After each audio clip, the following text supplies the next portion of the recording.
आगे चाक्षुष मनमंत्र में समुद्र में से जो अमृत मिला उसे भगवान ने देवों को पिलाया। इस मनमंत्र में भगवान ने अजित नाम से अवतार लिया था। समुद्र मंथन करके अमृत निकाला। स्वयं विष्णु ने ही कश्यप रूप धारण करके मंदराचल पर्वत को अपनी पीठ पर धारण कर लिया। परीक्षित राजा ने पूछा, भगवान ने समुद्र मंथन कैसे किया? कश्यप रूप लेकर के मंदराचल को अपनी पीठ पर कैसे धारण किया? उन्होंने देवताओं को कैसे अमृत पिलाया? इस समुद्र मंथन की कथा कृपया मुझे सुनाइए ना मेरे गुरुदेव जी। हे गुरुदेव, मुझे ये सुनाइए।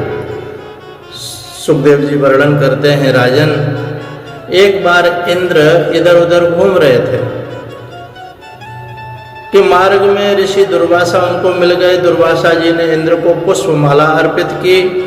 और साधु ऋषि जब कुछ देते हैं तो सद्भाव पूर्वक ही देते हैं, उसे इनकार न करके आदर से ग्रहण करना चाहिए। संतों का कुछ भी दें, स्वीकार कर लो। इंद्र संपत्ति मत से विवेक भ्रष्ट हो गया था। उसने माला हाथी को सूंड में पर फेंक दी और हाथी उसे पांव से कुचलने लगा। दुर्वासा ने सोचा कि इंद्र मेरा पुष्पवासी लक्ष्मी का भी अपमान कर रहा है। तब उन्होंने इंद्र को शाप दिया, तो दरिद्र होगा, दरिद्र। संपत्ति के मत से विवेक भ्रष्ट हुए व्यक्ति दरिद्र हुए बनता है, दरिद्र ही हो जाता है, फिर विवेकी नहीं बन पाता। इंद्र दरिद्र हो गया और स्वर्ग का राज्य दैत्यों को मिला। देवगण ने भगवान का आसरा लेकर उनसे प्रार्थना की कि कुछ ऐसा उपाय करें कि जिससे हमें स्वर्ग का राज्य वापस मिल जाए, भगवान वापस मिल जाए। भगवान ने समुद्र मंथन करने की आज्ञा दी और कहा कि इससे प्राप्त होने वाला अमृत तुम्हें पिलाकर तुम्हें अमर बनाऊंगा मैं। भगवान ने कहा, यह कोई आसान काम नहीं है, इस काम में शत्रुओं का भी साथ लेना पड़ेगा, अन्यथा वे बाधा उपस्थित कर देंगे। दैत्यों के साथ मैत्री करके उनकी प्रशंसा करो, मैत्री करो। पहले वे अभिमानी हैं, अतः उनकी प्रशंसा सुनकर, अपनी प्रशंसा सुनकर के अभिमानी मित्र बन जाएंगे और जिसे ज्ञान रूपी भक्ति रूपी अमृत मिलना है वह अमर हो जाता है। देव और दैत्य अमृत प्राप्ति के लिए समुद्र मंथन करने लगे। मंदराचल पर्वत को मथानी और बासुकी नाग को रस्सा बनाया गया। संसार ही समुद्र है भैया, अपने जीवन का मंथन करो। समुद्र मंथन जीवन का हो तो मंथन है। संसार समुद्र का मंथन करके ज्ञान और भक्ति रूपी अमृत प्राप्त करना है। ज्ञान और भक्ति रूपी अमृत पान करने वाला अमर हो जाता है। मन को मंदराचल पर्वत की भांति स्थिर करो। मन ही मंदराचल पर्वत है और प्रेम की रस्सी ही बासुकी नाग है, प्रेम की रस्सी। और 16वें वर्ष में मनोमंथन शुरू हो जाता है। शिव पुराण में एक प्रसंग है, शिव जी ने कामदेव को आज्ञा दी कि बालावस्था में और वृद्धावस्था में छोड़ करके मनुष्य को तू सताते रहना। युवावस्था में पूर्व जन्म के संस्कार धीरे धीरे जागृत होते हैं। उस समय अपने मन को मंदराचल पर्वत की भांति स्थिर करना चाहिए, मन को चंचल न होने देना चाहिए। इसके लिए कम से कम 3 घंटे तो निकालो। 24 घंटे में से ठाकुर जी की प्रतिदिन सेवा करो। जब मंदराचल समुद्र में डूबने लगा तो भगवान ने कूर्मा अवतार लिया, कश्यप अवतार, अपनी पीठ पर उसे धारण कर लिया। अपने मन को भी तुम ठाकुर जी के किसी भी स्वरूप में स्थिर रखो। मन का स्वभाव होता है मात्र साकार वस्तु का ही दर्शन करने का। सगुण का साक्षात्कार जब तक भली भांति न हो पाए तब तक निर्गुण में दृष्टि स्थिर नहीं हो पाती। भगवान के सगुण स्वरूप में स्थिर हुआ मन उनके निर्गुण स्वरूप स्थित हो सकता है। निराधार मन संसार सागर में डूब जाता है और मन रूपी मंदराचल आधार के बिना स्थिर नहीं रह पाता। उसे भगवत स्वरूप भगवान नाम के आधार की आवश्यकता है। उसे वह आधार मिलेगा तो वह संसार समुद्र में कभी डूबेगा ही नहीं। अनेक औषधियों को समुद्र में विसर्जित करके समुद्र का मंथन किया गया। औषधि का एक अर्थ दवा है, तो दूसरा अर्थ है अन्न। जल और अन्न औषधि हैं, ये दोनों शरीर को आवश्यकता अनुसार देना चाहिए। भूख और प्यास को रोग मानो रोग, और उन्हें सहने को आदत डालो। जिस प्रकार रोग को मिटाने के लिए औषधि ली जाती है, उसी तरह अन्न जल प्रमाण अनुसार जितनी आवश्यकता अनुसार ही सेवन करना चाहिए। शरीर हल्का होगा तो भोजन ठीक से हो सकेगा। और समुद्र में से प्रथम विष निकला था और बाद में अमृत। मन को स्थिर करके प्रभु के पीछे लग जाओ तो वे पहले तो विष ही देंगे, किंतु उसे सह लोगे तो अमृत भी देंगे। महापुरुषों ने विविध कष्ट रूपी विष का पान किया है, दुखों को सहन किया था, अतः उन्हें ज्ञान अमृत मिला। जीवन मंथन के प्रारंभ में विष ही मिलेगा। मंथन यौवन से ही शुरू हो जाता है। पहले विषय मिलेंगे, विषय विष जैसे ही होते हैं। निंदा और कर्कश वाणी विषय ही है, निंदा और नरक एक ही है। निंदा रूपी विष सह लोगे तो अमृत मिलेगा, अमृत। प्रतिकूल परिस्थिति भी विष ही है और दुख भी विष ही है। विष की दुर्गंध देवों से सही नहीं गई तो प्रभु ने विष पान के लिए शंकर को बुलावा भेजा। जिसके सिर पर ज्ञान गंगा होती है वह विष को पचा सकता है। इस संसार का विष सभी को जलाता है, किंतु ज्ञान गंगाधारी को नहीं जला सकता।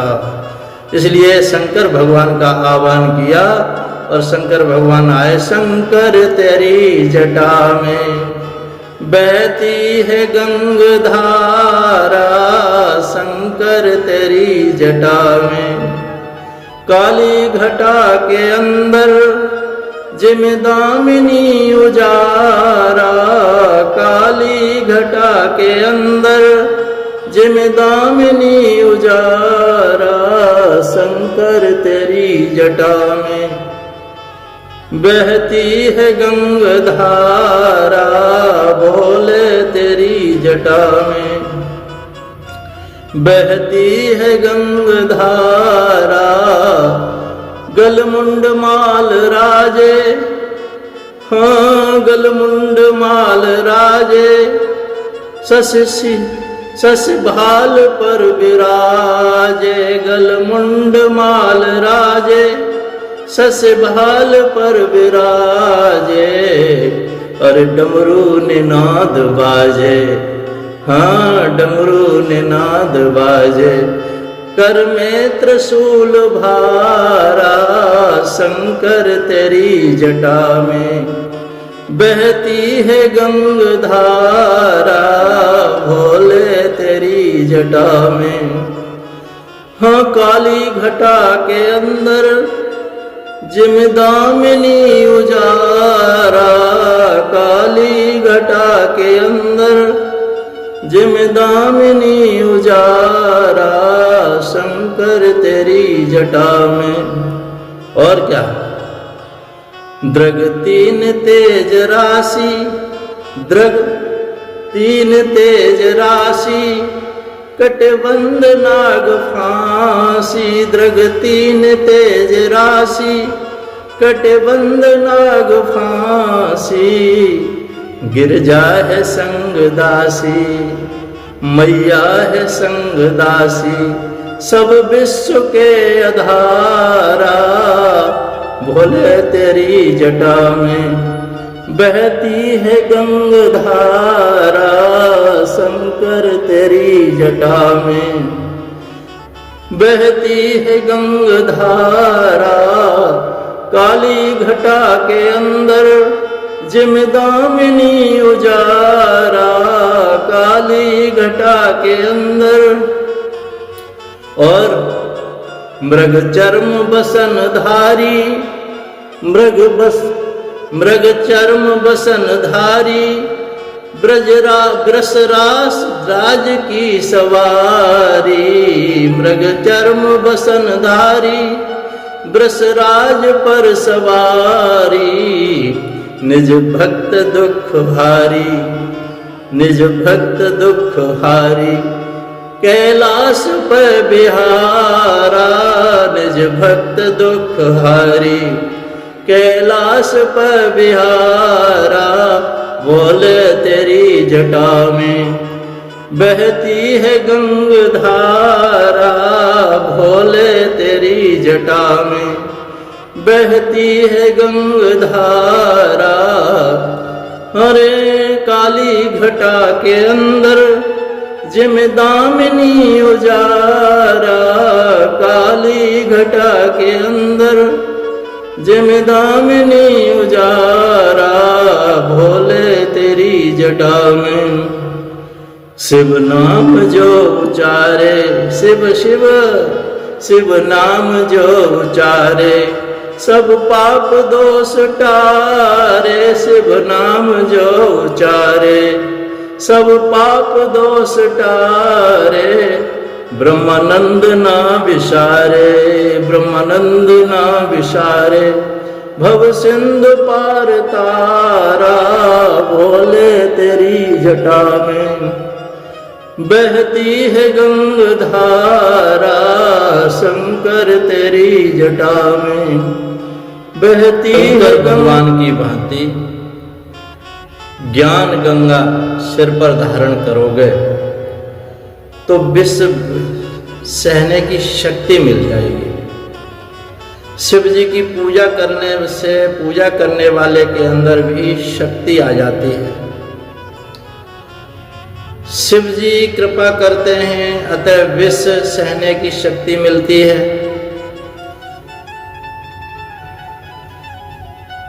निंदा शब्द रूप होने के कारण उसका संबंध आकाश के साथ होता है, आत्मा के साथ नहीं, ऐसा मानकर निंदा सह लेनी चाहिए। देवों ने शिव जी से विष पी जाने के लिए प्रार्थना की, उन्होंने पार्वती से अनुमति मांगी तो पार्वती ने कहा ये सब तो स्वार्थी हैं, विष पीने से आपको अगर कुछ हो गया तो। शिव जी बोले यदि सबका कल्याण हो, सबका कल्याण हो सकता है तो भले ही चाहे मुझे दुख क्यों ना मिले, दुख झेलना पड़े। अन्य को सुखी करने के लिए जो स्वयं दुख सहले वही है शिव। शिव स्वयं को सुखी करने के लिए दूसरों को दुखी करे वह जीव है। दूसरों का हित करने के लिए जो अपना स्वार्थ भी छोड़ देता है वह शिव है, और अपने स्वार्थ के लिए दूसरों का काम बिगाड़ देता है वह जीव है। शिव जी ने भगवान स्मरण करते हुए विष पान कर लिया, विष पान कर लिया। विष को गले में ही रखना है, पेट में उतारना नहीं। किसी को कटु शब्द सुनाने इच्छा हो जाए तो उसे गले में ही रखो, रोक दो, मुख पर मत आने दो। विष गले में रखा जाता है, इसे न तो बाहर निकला जाता है न पेट में उतारा जाता है। निंदा और ध्यान ही, निंदा की ओर ध्यान ही न देना चाहिए बिल्कुल भी। किसी के द्वेष को याद मत करो, विष को पेट में कभी मत रखो। कर्कश वाणी विषयी है, शिव जी ने विष को कंठ में रखा हुआ है, भागवत में तो नहीं, किंतु किसी महात्मा ने कहा है कि जब शिव जी विष पान कर रहे थे तो कुछ छींटे नीचे गिर गए, जमीन पर गिर गए। वह विष के छोटे छोटे कुछ जीवों की आंखों पर, पेट पर पड़ गए थे। विष को जलन अधिक हो जाती है, विष की जलन बहुत अधिक हो जाती है। भगवान के नाम कीर्तन करो, भगवान का नाम विष को भी अमृत बना देता है, अमृत बना देता है। शिव जी भी इसी से भगवान का नाम लेकर के विष पी गए। संसार में विष भी है और अमृत भी है। जो विष को पचा सकेगा उसे अमृत मिलेगा। कृष्ण कीर्तन ही अमृत है, भगवान का कीर्तन ही अमृत है। 16वें वर्ष से जीवन में मंथन शुरू होता है, मन में वासना का विष उत्पन्न हो जाता है। उस समय मन को मद्राचल या स्थिर करके, और जो मनोमंथन में से, संसार में से भक्ति और ज्ञान रूपी अमृत प्राप्त होगा, फिर तो मानव अमर हो जाएगा, अमर हो जाएगा। इस तरह जिसे भक्ति और ज्ञान मिलेंगे उसकी मृत्यु नहीं होगी। शंकराचार्य की कभी मृत्यु नहीं हुई, वल्लभाचार्य की कभी मृत्यु नहीं, मीराबाई कभी नहीं मरी, तुकाराम आज तक जीवित हैं, साधु संत बहुत सारे अभी तक उनकी अमर हैं, उन्हें याद किया जाता है। भगवान पहले विष देते हैं, फिर अमृत जो उनके पीछे लगता है उसके परीक्षा करते हैं। जगत के कल्याण के हेतु भलाई के लिए शंकर ने विषपान कर लिया भोलेनाथ ने। साधु पुरुषों का ऐसा ही वर्ताव होता है। सज्जन पुरुष अपने प्राण का बलिदान देकर भी अन्य के प्राणों की रक्षा करते हैं, जबकि संसार के मानव मोह माया से लिपटकर परस्पर में बैर भावना बढ़ाते रहते हैं। परोपकारी सज्जन प्रजा के दुख दूर करने के लिए स्वयं दुख सह लेते हैं। वे कहते हैं सभी के लिए मैं दुख सह लूंगा, किंतु अपने लिए किसी को भी दुख सहने न दूंगा। अपने लिए कोई मेरे लिए दुख न सहे। साधु पुरुष अन्य लोगों के दुखों से दुखी होते हैं, किंतु यह दुख नहीं है, यह तो सभी के हृदय में विराजमान परमात्मा की आराधना है। परमात्मा की आराधना। साधु पुरुष कैसे होते हैं? बाबा तुलसी कहते हैं रामचरितमानस में, संत हृदय नवनीत समाना, कहा कविन पर कहे न जाना, निज प्रताप द्रवय नवनीता, पर दुख द्रवय संत सुखनीता। पर हित सरस धर्म नय भाई, पर पीड़ा सम नय अदमाई। तो संत वो कहते हैं कि मंथन करते करते गौ माता कामधेनु प्राप्त हुई, और गौ माता कामधेनु का दान ऋषि मुनियों को दिया गया। गौ माता प्राप्त हुई मंथन करने में पहले, तो उनको गौ माता को ऋषि मुनियों को दिया गया। जो संपत्ति प्रथम मिले, आप जो नौकरी करने पहली बार जाते हैं, पहले महीने की तनख्वाह मिलती है, या व्यापार कुछ करते हैं पहले मिलता है, उसमें से कुछ दान करो, उपयोग करो। दान करके परोपकार में को दान कर दीजिए। कामधेनु संतोष का प्रतीक है। संतोष कामधेनु का स्वरूप है, जिसके आंगन में संतोष रूपी गाय है, और ब्राह्मण ही ब्रह्मनिष्ठा है, ब्राह्मण में ही ब्रह्मनिष्ठा है। असंतोषी मनुष्य पाप करता है। ब्राह्मण का जीवन अति सात्विक होना चाहिए। आगे जाकर उच्च श्रवा नामक घोड़ा प्राप्त हुआ। उसे देखकर दैत्यों का मन ललचाया, तो उन्हें दे दिया, राक्षसों को दे दिया उच्च श्रवा। श्रम का शब्द का अर्थ है कीर्ति। कीर्ति तो उच्चैश्रम कीर्ति का प्रतीक है। मन को जो पर्वत सा स्थिर कर पाएगा उसे जगत में कीर्ति मिलेगी। और लक्ष्मी भी, जिसका मन कीर्ति में फंसता है उसे अमृत नहीं मिल पाता, अमृत नहीं मिल पाता। साधन के आरंभ में कीर्ति मिलती है। यदि मन इसी में फंस गया तो भगवान नहीं मिलेंगे। और देखा भी जाता है कि महात्मा चले और महात्मा को कीर्ति मिलने लगी, लेकिन भगवान पीछे छूट गए। उसके पुण्यों का क्षय होता है। जिस जीवन को मान का मोह नहीं है और जो दीनता से प्रभु की प्रार्थना करता है, उस जीव को ईश्वर अपने जैसा बनाते हैं। विष्णु सहस्त्र नाम स्तोत्र में भगवान को अमानी मानदा कहा गया है। भगवान स्वयं अमानी है।